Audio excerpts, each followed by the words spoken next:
Hi, we're Fear of Men and you're watching AMBY. Hey everyone, it's Alicia from AMBY and I would like to welcome you to our interview with Fear of Men. Hello. Hi. Hi. How are y'all doing today? Really good, thank you. It's exciting to be in Toronto. It's been fun. We're excited you're here. So I want to kick things off by discussing your latest record release, Fall Forever. What was it like putting this whole thing together? Does it feel great that it's finally unleashed? Yeah, it's really nice to look back at it and feel like, we kind of gave everything to it, and it was quite a long process. It's been 2 years since our last record, and we were kind of working constantly from when we were touring the last record through to now, and so To me, it's lyrically such a pretty album, but you also tackle some darker subjects like anxiety and death. So in that sense, being that was the lyrical subject, was it a little bit difficult to put together? There were definitely moments when things were kind of getting on top of me, and the guys were like very good at being supportive and giving me the space to kind of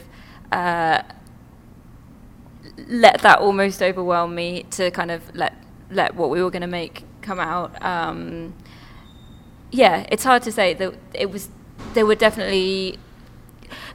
a kind of a kind of symbiotic thing of the things happening in my life that were making the music negative, and then the music being negative that kind of maybe led back into my mental state. So it was kind of just quite a difficult process. But then we wanted to make something beautiful as well as sad, and that's And the album ties in some classical art. And where did your love of art initially begin for all of you?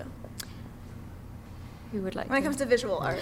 Oh, well, I mean, I grew up just always drawing, always sketching. My mum took me to a lot of art galleries when I was little, and she would just always tell me like Greek and Roman myths when we were like waiting for a bus or things like that.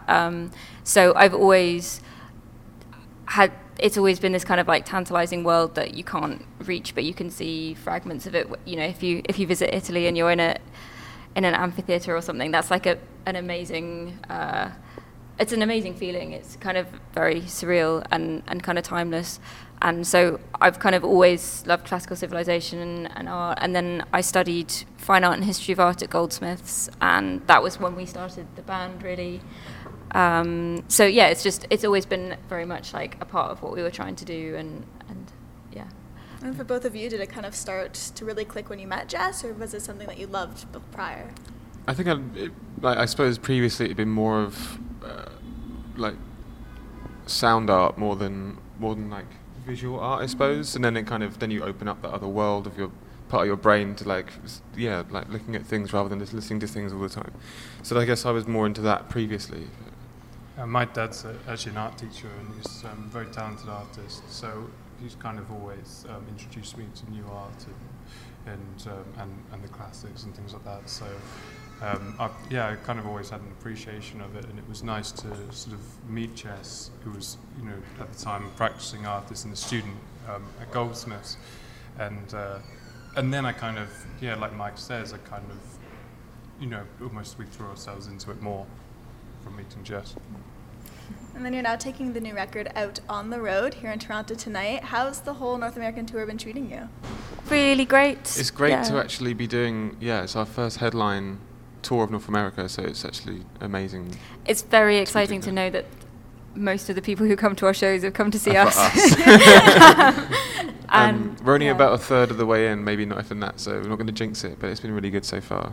And better than we expected. Yeah, for nice. sure. We weren't sure what to expect really, because we've never done it before, but it's been really fun. Yeah. Really nice, and it's just nice to see sort of dedicated people come up and talk to us about what the records mean for them, and it's just always really special. And touring in the summer as well. It's been like so hot and really nice to get out of England for a little bit. And just we played the Bowery Ballroom in New York. That was like a real dream venue to play.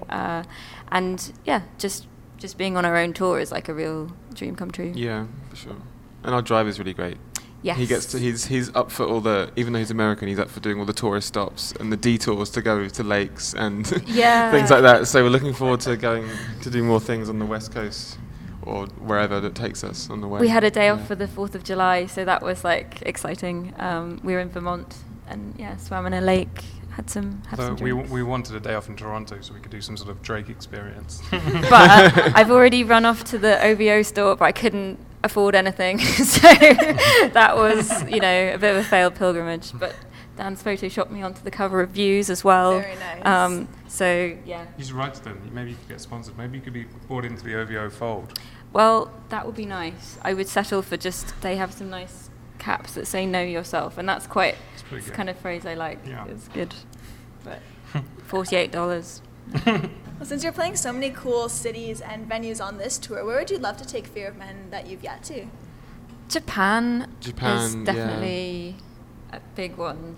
Australia, New Zealand, that I'd like part to of go the to- world. Yeah, Australia and New Zealand would be really interesting. And Iceland. Oh, yeah. Oh yeah, of course. Russia. I mean, yeah, we kind of wouldn't turn down the chance to Yeah. go Quite a few anywhere places. really. Yeah, yeah. Oh, because we almost played this really cool festival in India that none of us have traveled that much apart from playing music, so it's just to get the chance to go to all of these places is really something wonderful, and yeah. I just want to do a little quick fire round with you three. Mm-hmm. All right. Okay. So the first one, what's the weirdest thing that you've ever eaten? Mike, this is your question, really. The weirdest thing I've ever eaten. We're not good at quickfire, are we? No, I'm because I don't really consider anything weird. Yes. What would you say is the weirdest thing that Mike's had?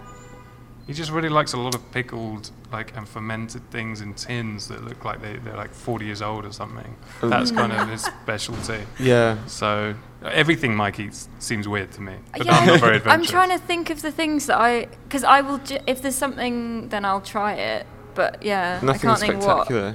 I mean, no.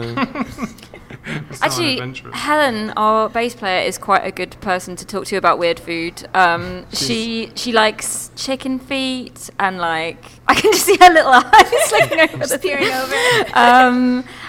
Yeah, she has pretty strange taste, but yeah, I don't know. I mean, I'll don't try know. anything once and probably twice. And do you Google yourselves ever? I don't Google myself, but I do look at the Instagram hashtag because it's kind of nice to see people's photos from shows. Yeah, I mean, yeah.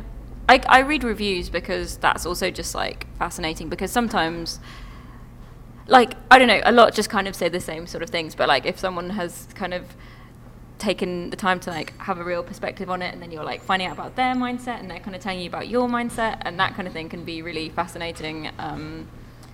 Yeah. So yeah, I find that interesting. And when you're not focusing on the music aspects of your lives, what's your favorite pastime?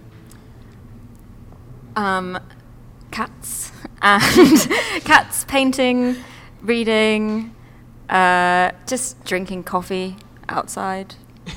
Your favourite pastime? Yeah. You've been drinking coffee about 6 months. I'm joking. Got my own grinder now, yeah. haven't I? So. Taking my dog for a walk. My dog Romeo for a walk. I can't. Yeah. I don't think any of us can remember Well, doing not anything being in a else- band. doing anything Yeah. other than music, because we spent so long on the record, and now we're on tour. It's like our whole lives, and that's kind of all I think about, really. I'm a bit obsessed, but I do like football, so I will watch football, and that's kind of the only other thing I do. We're really boring. We just like to sit in a van in silence for 10 hours and then play a show and then sit in a van again Just the next nap day. in transit. And then hang out with your animals. Yeah. Play football with them. Yeah. Well, just to wrap things up today, is there anything you want to say to all of your fans who are going to be viewing our interview? Thank you very much for listening to our records and caring about the things that we say. Yeah, and come to a show, and it's so nice to see you at a show, and yeah, thank you. And I just want to say thanks to you for your time today. We really do appreciate it. It's No, lovely thanks. chatting. Yeah. Thanks for the questions. It's my Thank you. pleasure. And remember, to everybody viewing, you can visit us at musicblogger.com for all exclusive interviews, features, videos, and so much more with your favorite bands. We'll see you next time. Thank you. Woo! Thank you.